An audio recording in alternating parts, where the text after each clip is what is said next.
Hi, everybody. Welcome back to Am's Untitled Podcast. I'm Am, and if you've just stumbled across my podcast, hi, it's so nice to meet you. A very warm welcome to you. I started this podcast about 2 months ago because I'm somebody who really enjoys rambling about my favorite things. And yeah, this is just a hobby. But this sounds so bad. I don't have many hobbies, so I just thought like I would try something new, a little bit of an extension of my personality, and I'm really excited to do this actually. I've really been really enjoying doing it for the last month. I've not found it stressful at all, actually. It's actually quite nice because uni's getting really stressful because I'm towards the end of the year. So yeah, I've just enjoyed like this is something that's a bit of a tension reliever for me, I guess you could say. And I've got to confess something to you guys. I did start recording this podcast about an hour ago, but I got halfway through and I realized that my mic stopped working. So I can't like I've tried to listen to the recording and I got like halfway through all the stuff I was talking about and it cut off. And I was like, I do these in one take just so it makes the editing slightly easier for me. So that means that I have to re-talk about everything again. Why did I do that? Like, I don't know how I didn't realize that the mic wasn't working. And then all of a sudden it just went really quiet and I was like, something doesn't feel right. And then I realized the mic wasn't working. So yeah, I'm sorry. I'm gonna try and remember everything I said beforehand, but you're just gonna have to bear with me. Um, what was I going to say? So today's episode is reviewing the season finale of the Percy Jackson series streaming now on Disney Plus. If you haven't checked it out already, check it out. It's awesome. I couldn't recommend it highly enough. Um, I've reviewed every single episode so far. So if you want to hear my reviews, my episodes are available to stream on YouTube at Am's Untitled Podcast.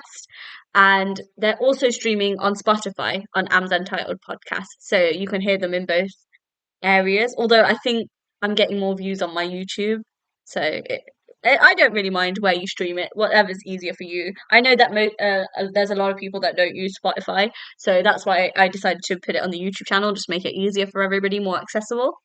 And yeah, let's get into it. Let's talk about the last episode, and I'm gonna keep checking my mic to make sure that it's on this season. Let's do it. Okay, let's go back in my notes. Yeah. So the episode is called The Prophecy Comes True, which is the exact same as what the the last chapter is called in the book, I believe. And I just knew that this episode was going to be like living up to the hype because they're going to tell the audience everything that we've been itching to know since we started watching the show. And obviously, because I've read the books, a lot of these spoilers are not a surprise to me. But obviously, to new fans of the show and the book, they probably have never won't even realize half of this stuff. But yeah, let's do it. Let's talk about the opening scene. So the opening scene is Luke saying to Percy, "Look, you didn't ask to be a half blood," and that's the same line that the series opens with, and I like that they've carried that thread. I really do enjoy it, and it's basically Luke training Percy in swordsmanship in a forest, just outside Camp Half Blood, and Luke is training him in warfare, in swordsmanship, and it's just like it's basically showing to the audience that Percy can't beat Luke because according to the books, Luke is the best swordsman in camp. And it's nice that he's training him, he's being trained by the best, you could say. And Percy thinks that, when am I ever going to use this stuff? Because there's no rules in warfare. He thinks that there's no rules, but then Luke actually teaches him that there are rules and they can be used against your opponent. That's essentially what warfare is. And I think the fact that Luke is training him, it kind of makes me feel worse. Is because I know what's coming, and I'm just like, wow, he's gone from like being somebody who Percy considers like a mentor, like a big brother, and what he's going to become at the end. I was just like, yeah, they're literally setting us up for heartbreak. The show is so. No, I'm joking. I love the show, but like, I just feel like those scenes where Luke is helping Percy makes it so hard for me as a book reader to just sit back and watch it, and I'm like, oh no, like things are gonna go horribly wrong. And also, if you can hear the rain in the background, it is absolutely chucking it down. I've shut all the windows, I've shut the doors, but it's so loud. So I'm so sorry if you can hear that. Yeah, and then it moves on to the Ares fight, which takes place on the beach in Montauk. which is outside the beach house where Sally and Poseidon met for the first time. And it's so nice that that fight takes place there because it's sort of like telling the audience that Percy's father is going to help him.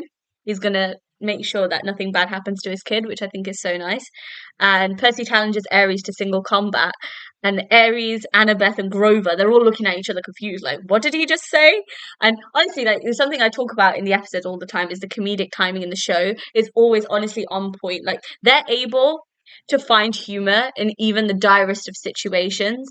And I think that's a thread from the books because even Rick, like, he creates these big, like, tense, like, on the edge moments, but then he's still able to bring the humor out in those moments, which I really appreciate about the show.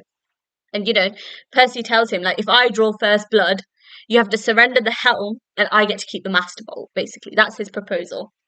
And then Ares discovers that Percy knows that this actually wasn't his plan. Like stealing the master bolt wasn't his plan; it was Kronos' plan, and he wanted the master bolt and the helm to be stolen so that they could blame Percy in order to start a war on Olympus between Zeus and Poseidon, so they will both be weakened by the end of it, and then Cronus can come and take over, essentially. And Annabeth looked so confused, like she looked at Grover like, what? And I just remembered that the reason why she doesn't have a clue what's going on is because she wasn't there in Hades' palace. She'd been transported already back to Montauk before anything happened. And it's completely different from in the books, like she's there with Percy 24/7. And obviously this is different, like she wasn't there. So it's so funny, her face is like, you could tell she doesn't have an effing clue what's going on. And then Percy asks Ares, if so how did he come to you? Was it through your dreams? And Ares tells him, that gods don't dream. And that line is significant, and that one dialogue comes up later on in the show, but I'll talk more about that when I get to that scene. And then Ares says to Percy, when you die, say hello to your mommy for me. And Walker's eyes, he's just like, it changes from being angry to pure malicious intention. Like it was like he was ready to kill him, and it's just like, yeah, that anger is something that Percy has, like in the books, and I think it's going to get more and more apparent in the show. And the fight was so well choreographed. Like obviously, Adam Copeland, Edge Copeland, he's a professional wrestler, and Walker is a 12 or 13-year-old boy. Like even I wondered like how they were gonna make the fight look realistic, and it was realistic. And there's one moment where Ares sort of throws him to the ground, and Grover tries to run to intervene, and Annabeth stops him, and she says, like in her mind she's going, it's single combat, like they can't intervene because it's breaking the rules of warfare. And obviously because her mother's the goddess of warfare, she can't break those rules. And just as like Percy stands back up, he goes, I warned you, if you're not careful, you're going to find out who I am. And the sea starts becoming more aggressive, and the thunder, you can hear it rumbling in the background.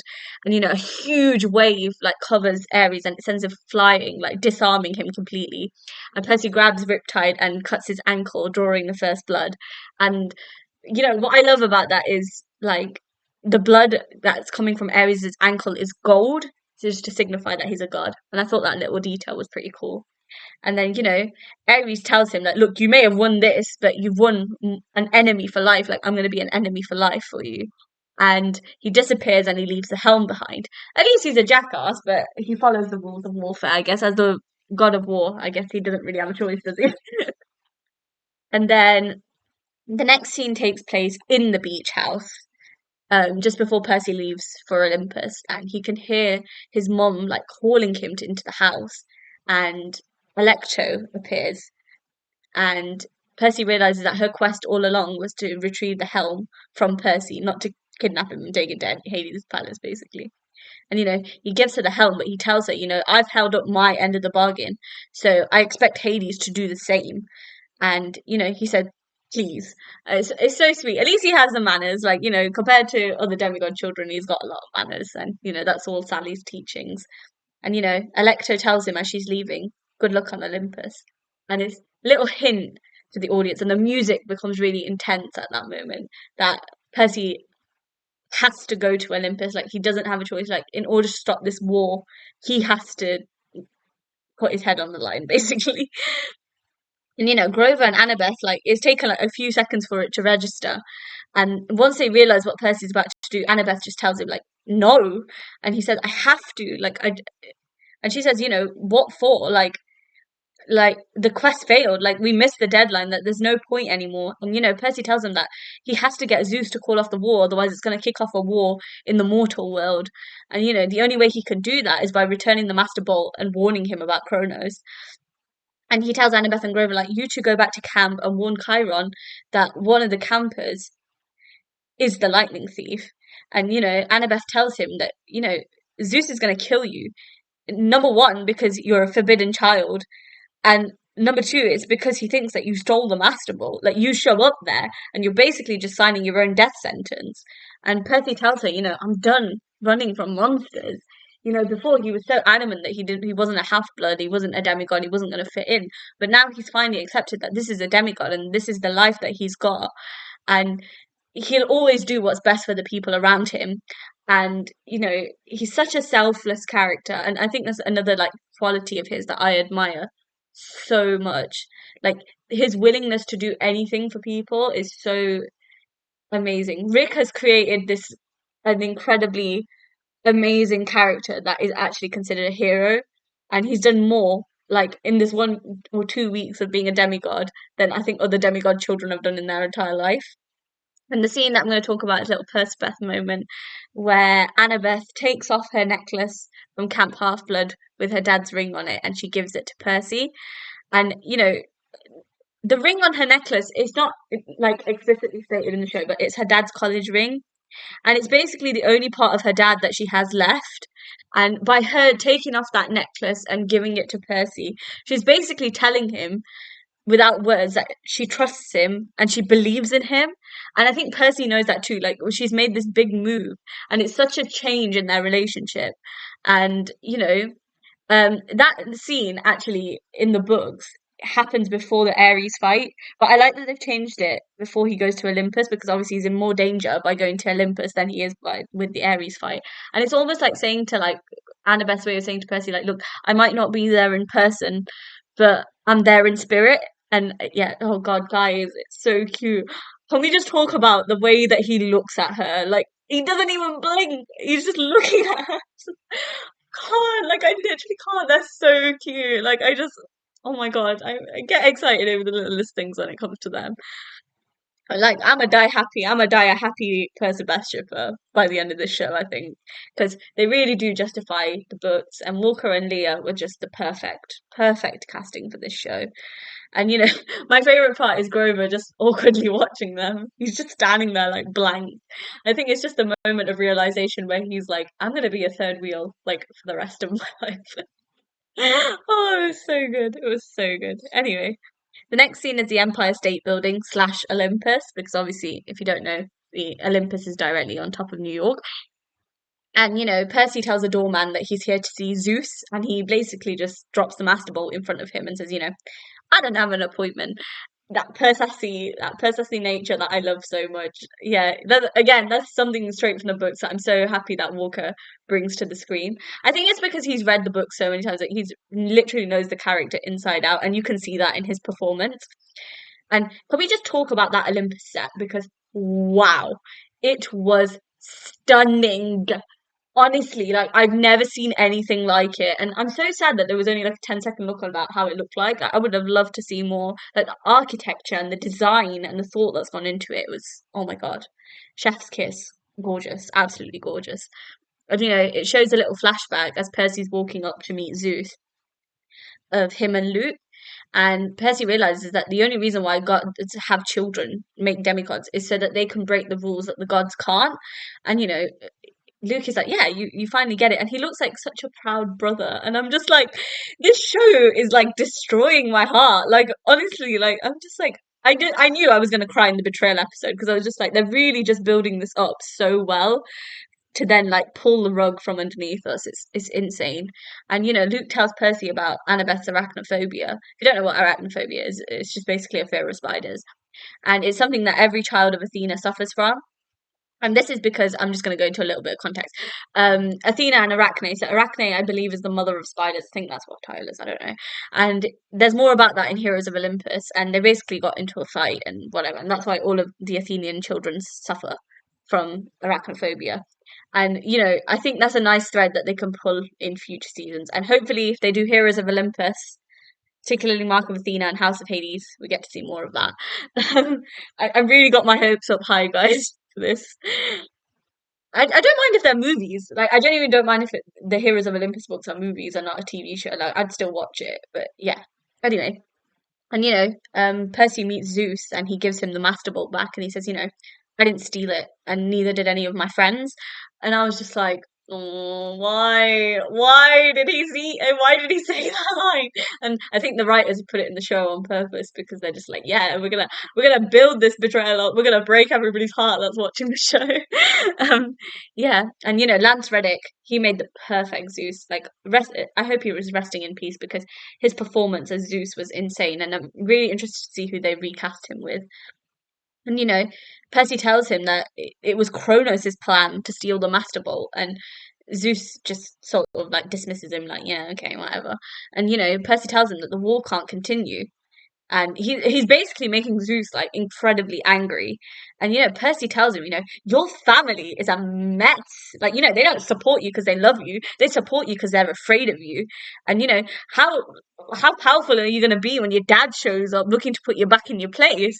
And this is what I love about Percy is that he doesn't go along with what everybody else believes and just accepts the godly parents for what they are. He challenges those beliefs, like, oh, it's almost like he can't see an injustice and dismiss it like everybody else. He has to point it out, like for his own sanity, he has to point it out. And that's something I also love about his character. And it's something from the books that I'm so happy that they've incorporated into the show. And Zeus gets so angry that he tries to strike him down with the Master Bolt, and Poseidon intervenes to save him. And he says, I surrender. And he goes, take your victory, but spare my son's life. And he says, Perseus is a hero. He calls him a hero, and he never gives him that kind of respect in the books.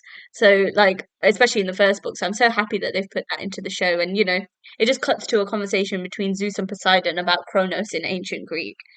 And eventually Zeus disappears out of the scene, and Poseidon turns to look at Percy. And he says, obedience doesn't come naturally to you, does it? And I was thinking, nope, after all, he is your kid. I mean, if the sea doesn't like to be restrained, your kid's not going to want to be restrained either. And Percy tells him, Patros, like, that's the only word I sort of got from that conversation, and it means father. And, Poseidon immediately thinks that Chiron has taught him ancient Greek, and Percy says, no, I didn't learn it from him. And he realizes that Sally taught him ancient Greek. And he smiles, and, I really hope that the show goes into more of what their relationship was like before they had Percy, because I think that they're the original star-crossed lovers. And I can see where Percy gets his riz from. I mean, his dad managed to riz Sally Jackson, who's an incredible woman. So, I can see how Percy manages to attract many other people along his way in the book. Which I hope that they put in the show because I feel like you can't take that bit out. That part is always so funny. There's Calypso, Rachel, Nico, Raina. So many people he managed to riz in the books. I can't wait to talk more about that when I go back to the books. And this question has been eating him up inside, and he's like, he asked his father, like, do you dream? He says, of course I dream. Why? He goes, Ares told me that gods don't dream. And he's like, no, Ares is just a moron. And, he asks him straight up, like, do you ever dream about mom? And, Poseidon's face, Toby Stevens, oh my God, what a perfect Poseidon. His face just softens, and it's this big, like, emotional moment. And, Walker's eye acting is just insane. Like, I talk about this nearly in every, I think I must have said this, like, non-stop in the last 3 episodes. But, like, the way when he looks at his dad, like his eyes, they literally reflect the scene. They are the sea. They're just gorgeous to look at, and I'm very jealous because I have like very basic brown eyes. So anybody with colored eyes is like stunning to me. Like greens, blues, grays, like those kind of eye colors are just beautiful to me. And it's almost like the sea is shining like in his eyes when he looks at his father, and his father says, "You should be going," and he drops the pearl, and Percy ends up back outside Camp Half-Blood. So they have like a better interaction than when they did in the books, because in the books, I think when Poseidon meets Percy for the first time, he tells him he's a mistake, which I think is so savage to say out loud. But yeah, it was. I'm glad that the show is like painting a more empathetic version of the character, which I really enjoyed. And as Percy's arriving at Camp Half-Blood, he's walking past all these people and they're all like clapping for him. All the campers are so happy that he's managed to stop this big war. And Annabeth literally gives him the biggest hug. And it's so cute. He looks like almost like it's almost like he falls back a little bit because she hugs him so tightly. And she asks him like, "Can you see her yet?" And he can see Clarice in the background, and he's wondering why she's not been arrested, why she's still standing there. And Annabeth tells him, "Look, I'll explain everything to you."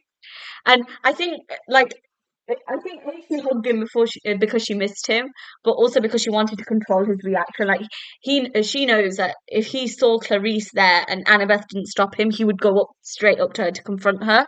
And I think Percy gets a little bit disappointed because he realizes that she kind of hugged him to control his reaction. But I think it's also because she missed him as well. And she's just so happy that he's alive. But yeah, another little Percabeth moment in there that I love. And then, Luke and Annabeth take Percy into the Hermes cabin, and he basically says like, "Why hasn't she been arrested?" And they're like, "We can't arrest her because we have no proof that she's the lightning thief." Now that sounded like this is where the cogs in my brain started working, even though I was tired because I was like, "Oh my god, that sounds so sus." Because I've read the books, like, and I've seen like things in the show that they've put in. I'm just like, how have they not suspected that it's Luke? And Luke tells them that now that Percy's back, they can tell Chiron in private. And it's just this scene is like the biggest giveaway that Luke is the lightning thief, because it's just like he's the one that stopped Annabeth from telling Chiron about Clarice. He's the one that told her that things are going to be complicated if they point to Clarice without proof.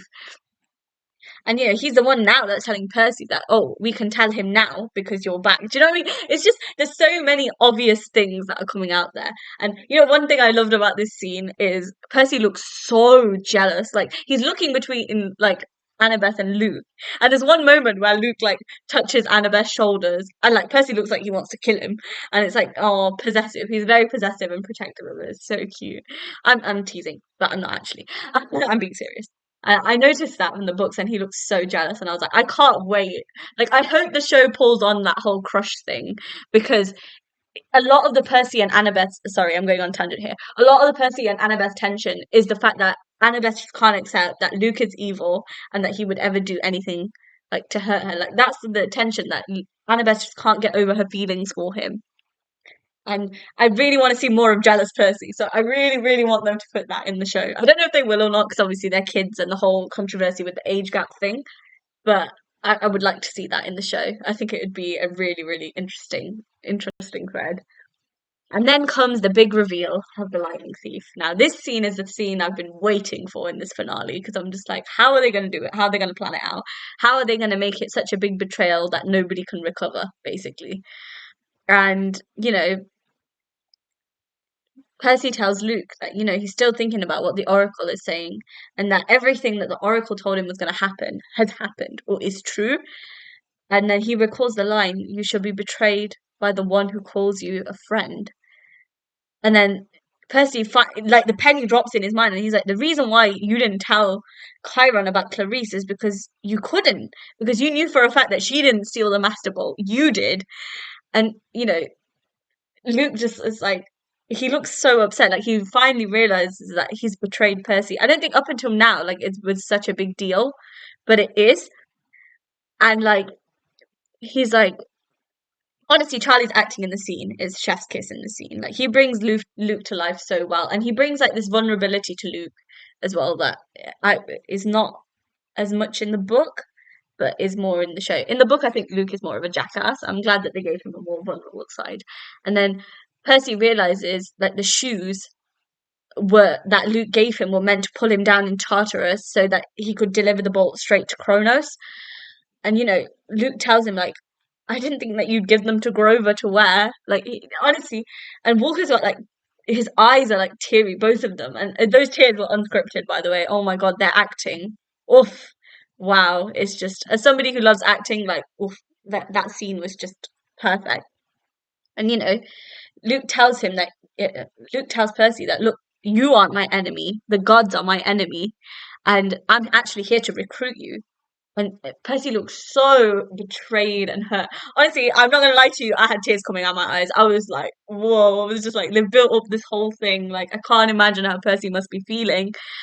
And Luke uses Backbiter to open up a veil so that him and Percy can escape from Camp Half-Blood undetected.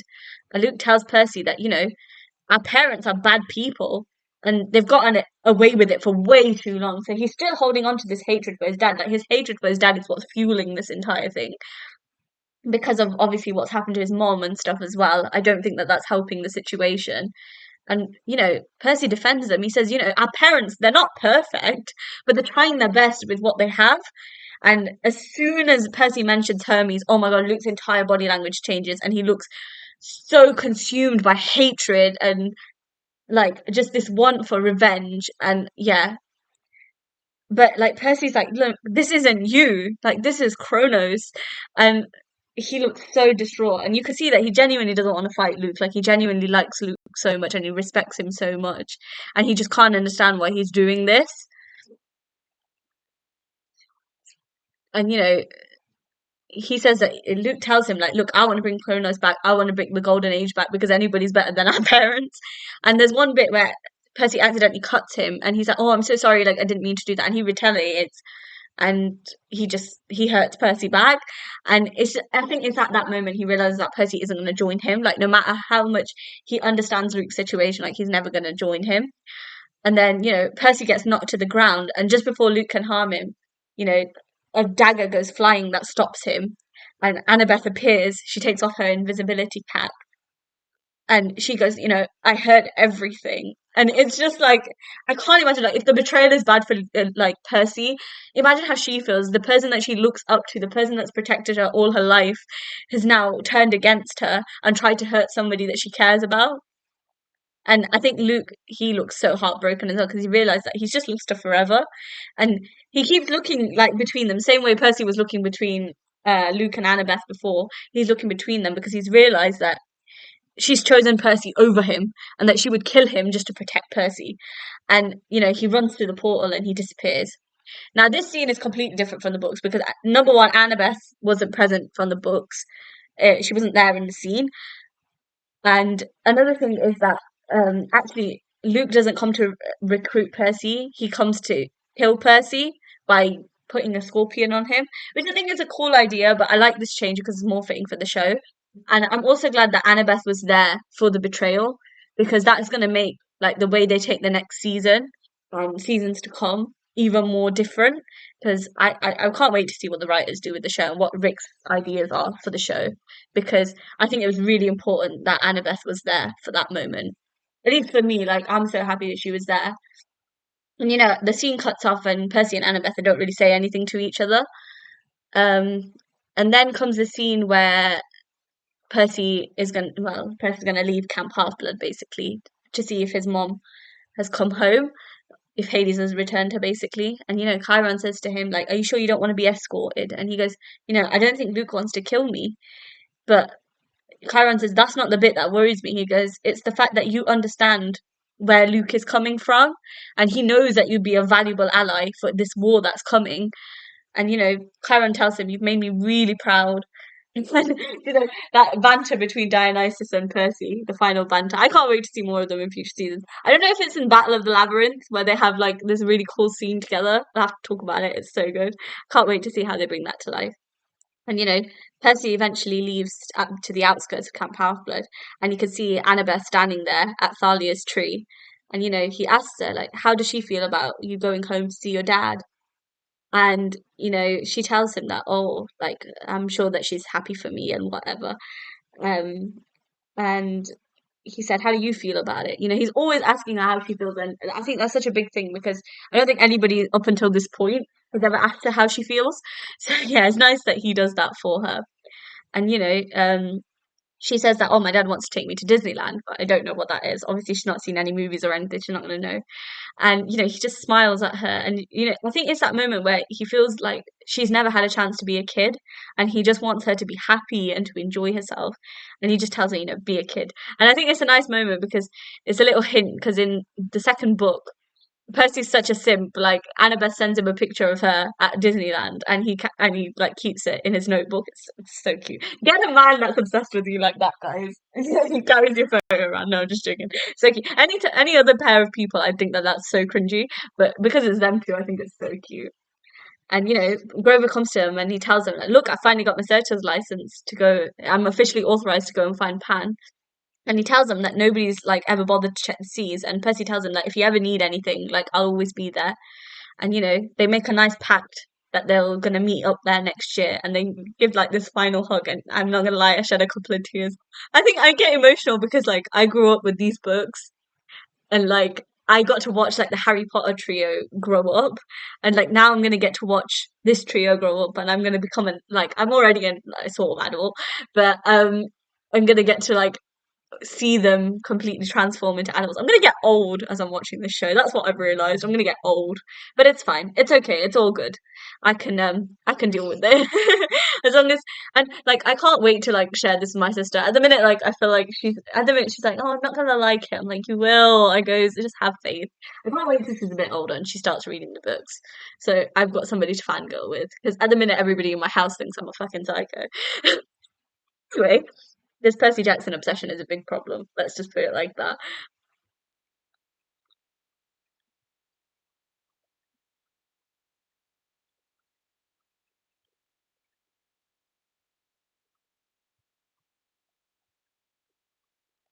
So the next scene that we're talking about is where Percy goes back to the Montauk Beach house and Sally reappears and Percy literally he has tears in his eyes and he just runs straight over to her and hugs her. And it's such a lovely moment. Like this is what he's fought for. Like he's been waiting for her to just come home. And I love that it shows like young boys like in the show, like it's okay to be emotional, to be vulnerable, and to need your parents. Like it's such a huge thing. I cried in the scene. I'm not gonna lie. They're too cute. They are the best mother and son duo that I've ever seen. So yeah, big, big, big love for them. And it just shows that she's like his biggest. I think she's like his anchor in life. Like she holds him down, and I love that. I love that. And then Kronos comes to see Percy, and he tells them that someday they're going to meet in his world. And Percy tells him like, when you are serious, like come and find me. That Percy is coming to the surface again, and he knows that Kronos is the big bad that he's going to have to face eventually. And he knows that now that Luke is on his side, like everything's going to get even worse. And then Kronos just leaves him with, "Your survival is the key to my return." And Percy wakes up. And then Sally realizes that he's had like another nightmare. It's so funny because he just said, and like she asked him like what happened, and he was like, "Grandpa," which in family terms, Cronus is his grandfather. But like it's just funny because Harry's like, "Oh my god, don't call him that! Like, please don't say things like that." And it's just the comedic, like I said, the comedic timing in the show is always on point. And she asks him like, "What did he say to you?" And Percy is exactly the same as in the books. Like he never wants to worry her, so he just tells her, like, he said, Cronus said, like, "Don't forget to tell your mom how much you love her." And she's like, "Really?" Cronus, Lord of the Titans, said that. And Percy's like, "He should have." It's so cute. And then she basically just gives him like the kiss on the forehead and just they're just such a cute duo. Like whoever cast them together did, oh my god, amazing job. And it's nice because they're both back together. Like they missed each other so much. And now he's in seventh grade, he's going to normal school, she's back at work, and they've managed to get rid of Smelly Gabe, which is yeah, that's the end of the episode, basically. And there's the little post-credit scene where Gabe tries to come back and they've changed all the locks and stuff in the house so he can't get in. It's so funny. And the box that Percy sent to the gods with Medusa's head in episode 3 gets returned and Gabe opens it and he gets turned to stone, which I thought was really funny. Nice way to get rid of him.